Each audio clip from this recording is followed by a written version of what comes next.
Uma saudação fraterna e forte a todos vós, homens e mulheres e jovens do Partido Comunista Português, do Partido Ecologista aos Verdes e esta massa imensa que aqui está, que conta com muitos e muitos independentes, democratas e patriotas que se revêem neste grande espaço democrático que é a CDU.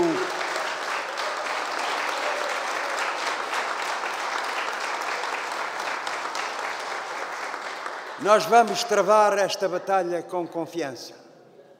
Uma confiança que vem, em primeiro lugar, do trabalho realizado pelo nosso grupo parlamentar e, em particular, a intervenção e a ação do nosso querido camarada Paulo Sá.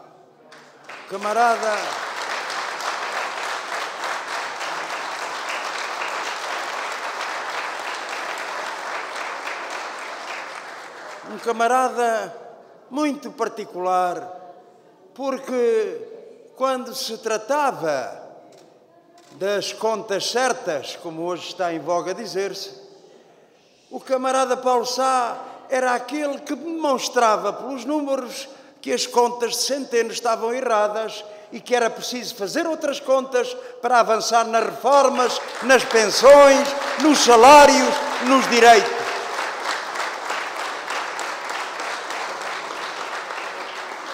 E podíamos dizer, tendo em conta esta carga de trabalhos, que o nosso camarada Tiago Raposo vai ter pela frente uma tarefa muito exigente. Pois nós dizemos, e eu lembro-me, camaradas, quando em 75 fui para a Assembleia Constituinte, eu perguntei a um camarada mais velho, mas o que é isso de ser deputado constituinte?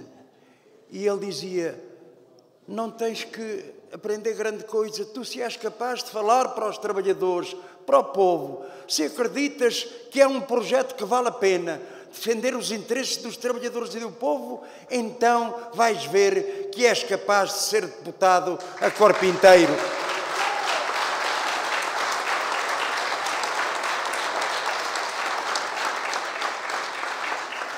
E o nosso camarada Tiago Raposo vai ter de fazer isso, sempre ligado às grandes questões nacionais, mas tendo em conta a região de onde vem, que é preciso ali ter sempre este sentimento de ligação profunda aos trabalhadores, às populações, aos pequenos e médios agricultores, a todos aqueles que aspiram a uma vida melhor.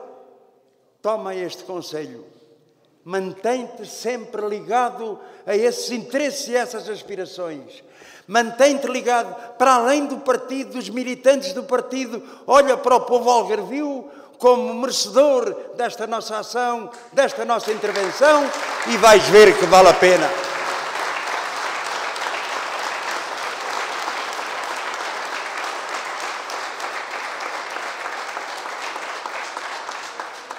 Sim, estamos numa batalha importantíssima.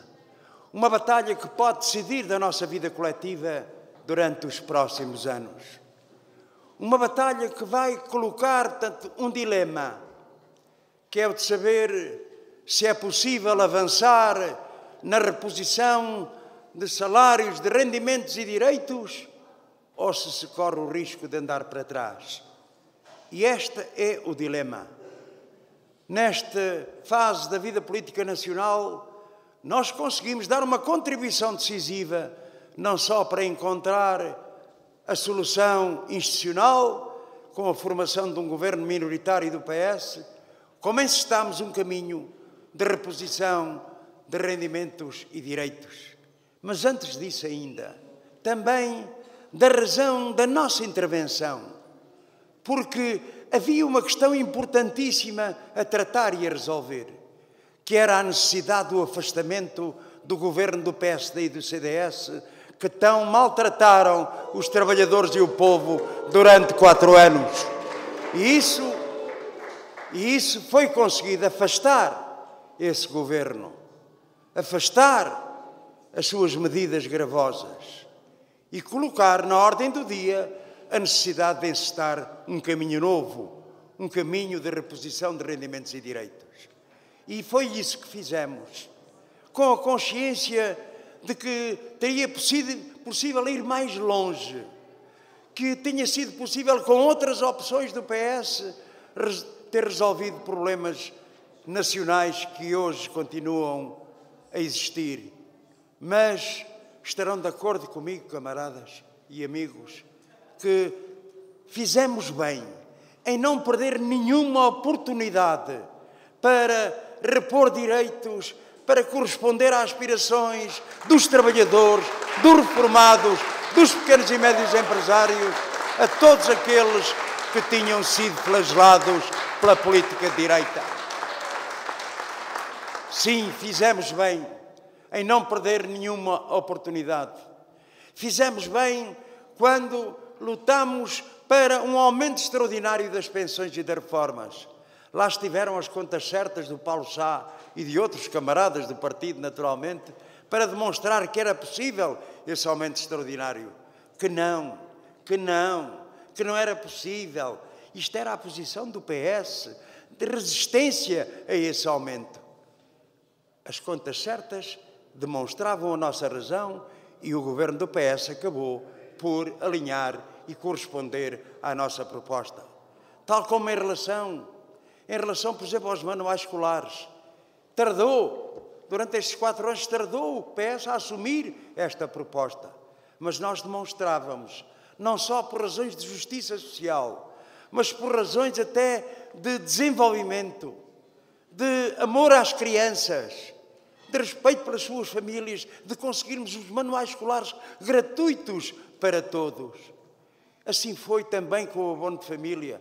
Assim foi em relação, por exemplo, aos pequenos e médios empresários, a baixa da taxa do IVA da restauração de 23% para 13%. Se não tivesse sido esta medida, metade desses empresários tinham fechado as portas porque não aguentavam a possibilidade de ter em conta este IVA de 23%. Sim, com a questão da concretização do passo social, com medidas que aparentemente todos nós às vezes até nos esquecemos. Estamos a aproximar-nos do fim do ano e havia um direito, um dos primeiros direitos que foram conquistados com o 25 de abril de 1974, que foi o subsídio de Natal. E estava em perigo, porque eles arranjaram aquele esquema do pagamento por duodécimos. Foram pagando em duodécimos, quando chegava ao fim do ano, não havia lá dinheiro nenhum, porque tinha sido diluído nos duodécimos. Ou seja, para que é que servia um direito? Se chegava ao fim do ano e não existia nenhum dinheiro, mais valia acabar com ele, pensaram eles. Pois nós lutamos para que esse direito fosse recuperado. E quando chegar agora ao fim do ano, o subsídio de Natal será pago por inteiro, como conquista de Abril, que se mantém com todo o valor simbólico e material.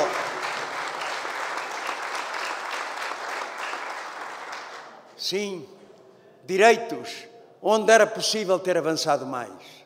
Mas então, se nós valorizamos tanto estes direitos, por que é que criticamos o Partido Socialista? Já nos têm perguntado muitos socialistas sinceros que vêm ter connosco. Portanto, nós admiramos muito a vossa posição, mas por que é que vocês criticam tanto o Partido Socialista? Criticamos porque em matérias de fundo, onde era possível ter avançado, o Partido Socialista mais uma vez claudicou à política de direita.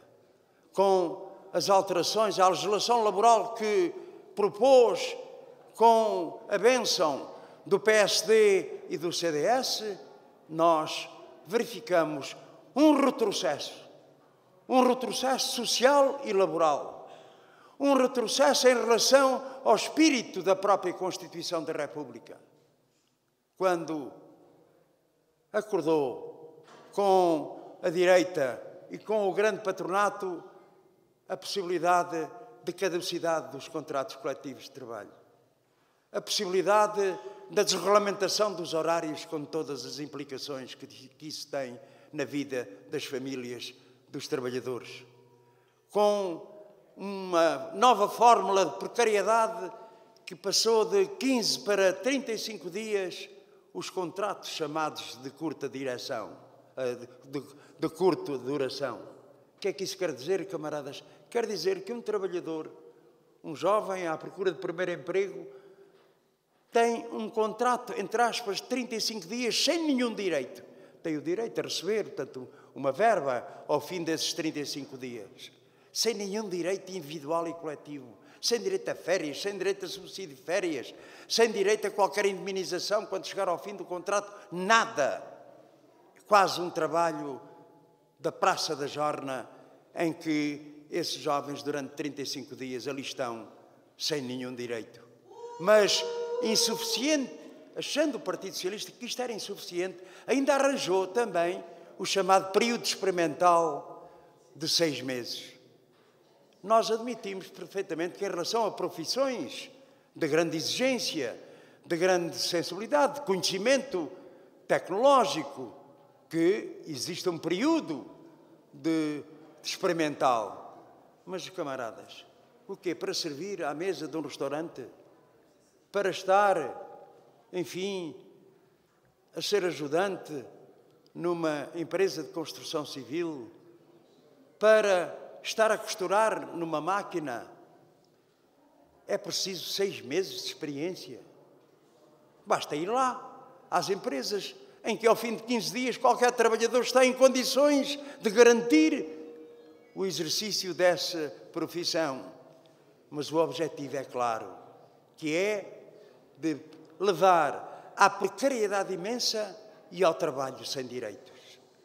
E isto era impensável, porque estão aqui alguns mais velhos que se lembram que foi o Partido Socialista, um governo também minoritário do Partido Socialista, que em 1976 aprovou a Lei dos Contratos a Prazo.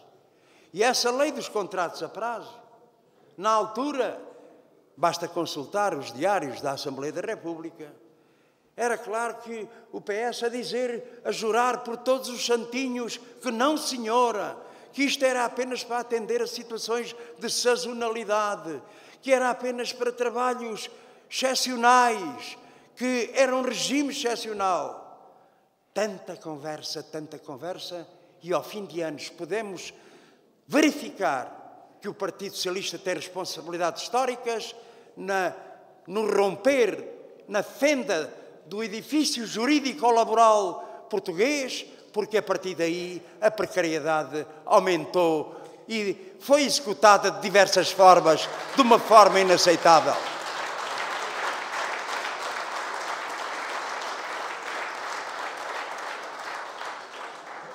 E depois querem fixar a juventude aqui no nosso país.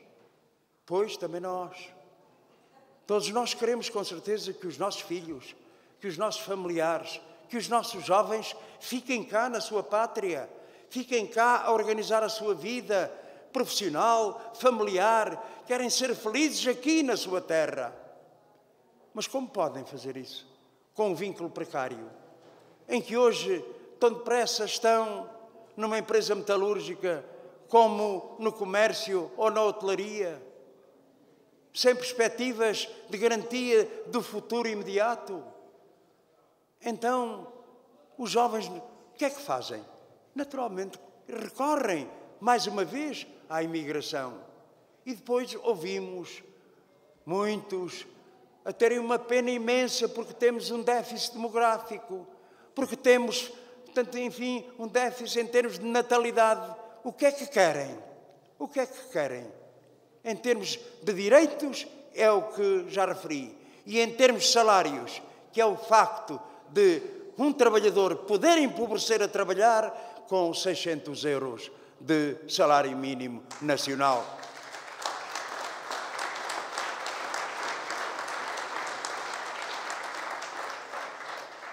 E é por isso a nossa preocupação. É que isto pode andar para trás.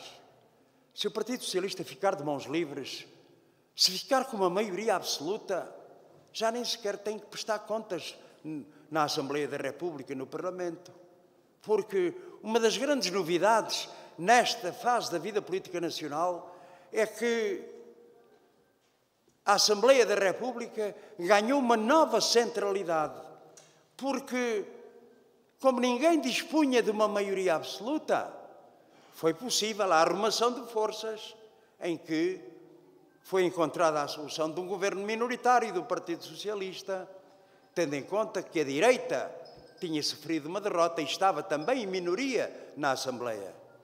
E as maiorias absolutas, e eu lembro-me disto, camaradas, sempre, mas sempre, foram numa concepção de imposição, de totalitarismo, de exigência de que a Assembleia da República fosse apenas um cartório notarial para pôr o carimbo, para pôr o selo nas medidas e nas propostas do governo.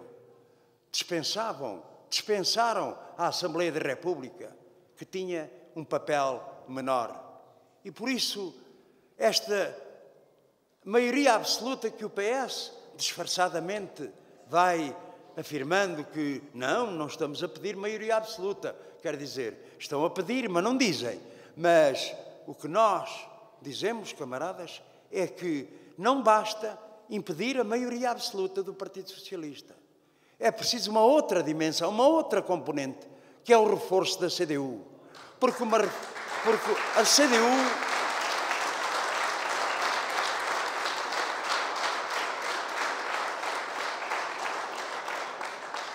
Porque a CDU, com mais força, com mais votos e mais deputados, pode dar uma contribuição inestimável para que isto avance no sentido positivo, para que não ande para trás.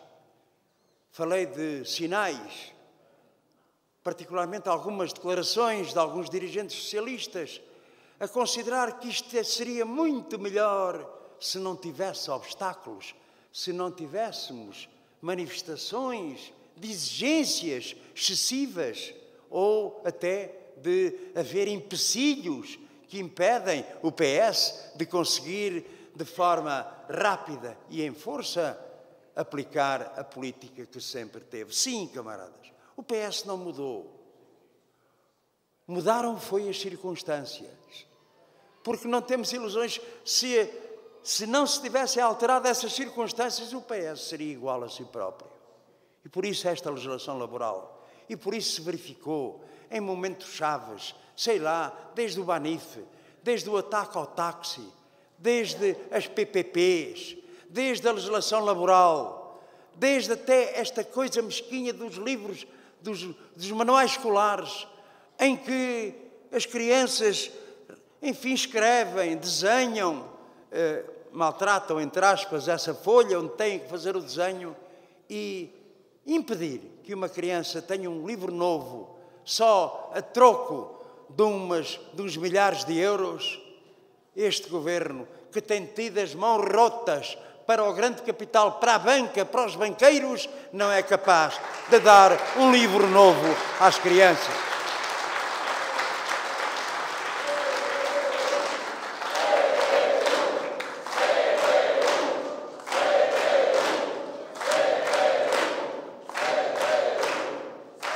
Sim, é este o desafio que está colocado no dia 6 de outubro. E estamos confiantes que o povo português perceberá o que fizemos, o que propusemos, o que queremos para o nosso país, para os trabalhadores e para o povo.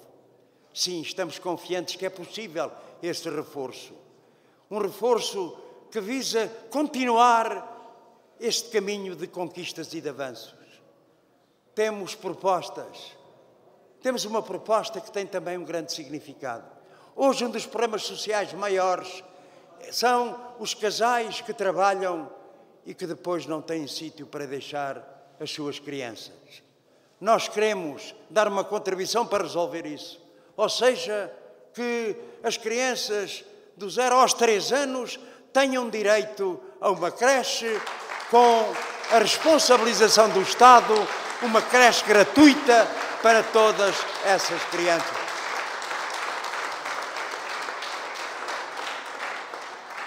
Sim, queremos isso. Queremos a valorização geral dos salários. Em Portugal paga-se pouco e deve-se muito a quem trabalha. porque hoje temos o salário mínimo de 600 euros e ouvimos, às vezes até de bocas surpreendentes, como Rui Rio, que dizia como é que é possível trabalhar, portanto, viver com 600 euros. Santa preocupação. Não foi capaz, é de dizer, que para resolver este problema tem que se aumentar o salário mínimo nacional.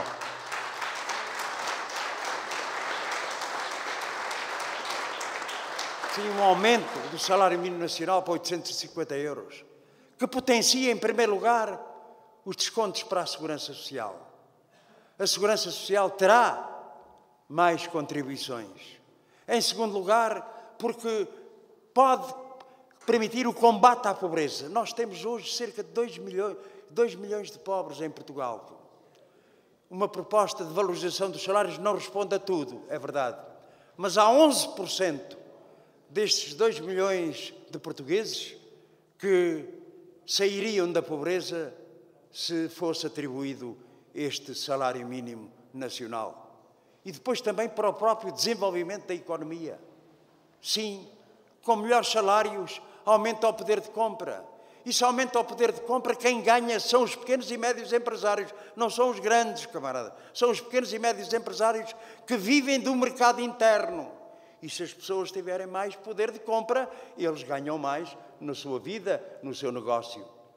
Então, é uma medida possível e execuível, tanto no plano económico como no plano social. E vamos travar essa batalha na próxima legislatura. Sim, camaradas e amigos, estamos confiantes. Numa batalha eleitoral que também nos dá essa confiança. Andando de norte a sul do país e até com o testemunho irrefutável, com certeza, da comunicação social que nos acompanha e que nos tem acompanhado, honra seja feita a todos os cantos onde temos ido, o sentimento que vem é de esperança e de confiança. É esta ideia de que é possível avançar e crescer. Esta ideia de que a CDU esteve bem, que a CDU na Assembleia da República foi capaz de apresentar propostas positivas para que o país avançasse. Pois então é que preciso caminhar nesse sentido. E já agora me permitam e queria deixar aqui uma palavra a todos os jovens que hoje, de forma genuína, saíram à rua em defesa do ambiente. Ações nas quais a juventude CDU participou sobre a consigna "O capitalismo não é verde". Congratulamo-nos com a sua disponibilidade para agir perante problemas concretos de degradação da natureza, matéria para a qual nós, e particularmente os nossos amigos do Partido Ecologista aos Verdes, alertam há quase 4 décadas sem serem ouvidos.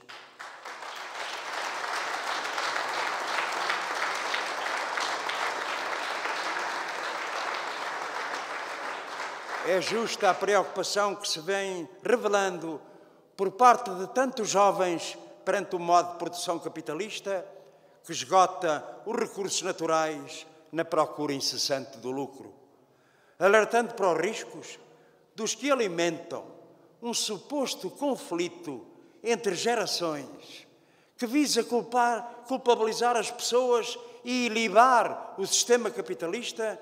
Sublinhamos que o que é mais necessário não são proclamações vazias de conteúdo, mas sim atos concretos. Atos concretos como o investimento no alargamento da oferta com mais serviços e melhor conforto nos transportes públicos, ainda que isso coloque dificuldades às contas certas do Governo, para garantir que não se anda para trás no maior avanço das últimas décadas em defesa do ambiente, a redução do valor e do alargamento da área do passo social, para a qual a CDU deu um contributo notável.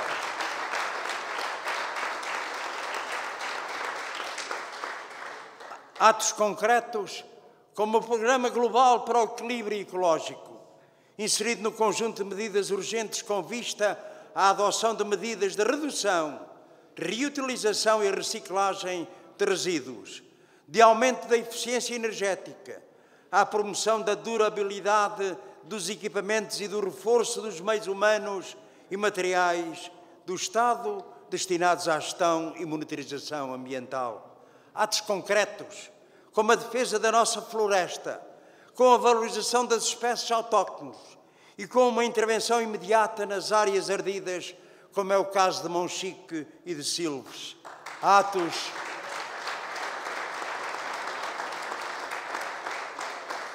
Atos concretos que exigem um investimento público, contrariando o que fizeram PSD e CDS, que retiraram 150 milhões de euros à floresta no Proder, e a atitude do PS de fazer muitos anúncios, mas concretizar muito pouco para manter as tais contas certas. Onde estão as equipas de sapadores florestais ou o corpo de guardas florestais aprovados na Assembleia da República por proposta da CDU? Onde estão os apoios aos pequenos produtores florestais para a reposição do potencial produtivo?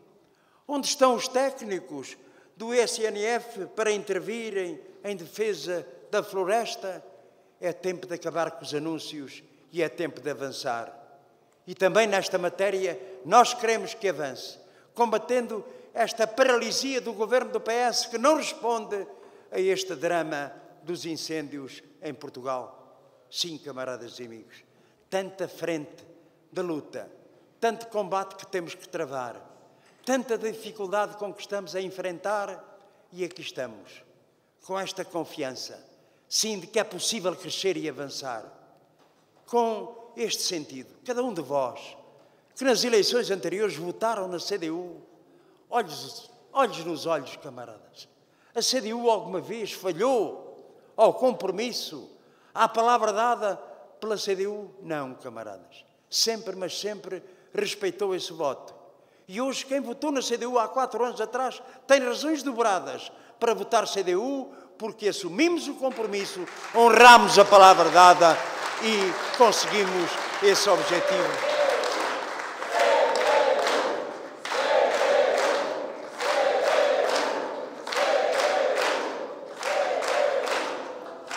Sim, avançar é preciso, mas que cada um de nós tenha a consciência que falta praticamente uma semana para as eleições e que ainda é tempo de construir o resultado da CDU.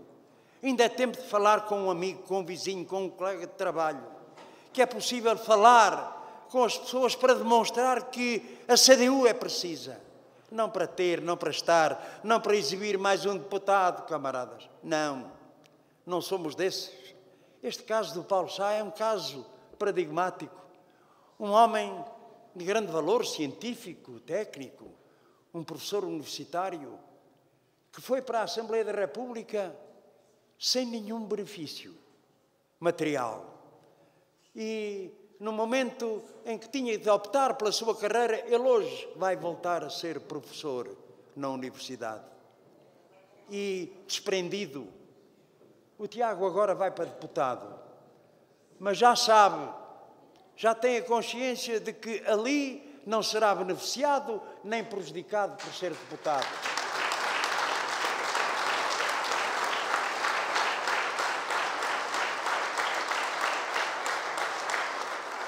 E é com esta consciência que nós devemos afirmar esta confiança. Não uma palavra de circunstância ou de comício, não, confiança. Confiança de que estamos no caminho certo. Confiança de que é possível uma alteração na vida política nacional. Que é possível responder às aspirações de quem trabalha ou de quem trabalhou. Sim, temos esta confiança e é esta confiança que nos faz estar aqui com força a acreditar que é possível uma CDU mais reforçada. Viva a CDU!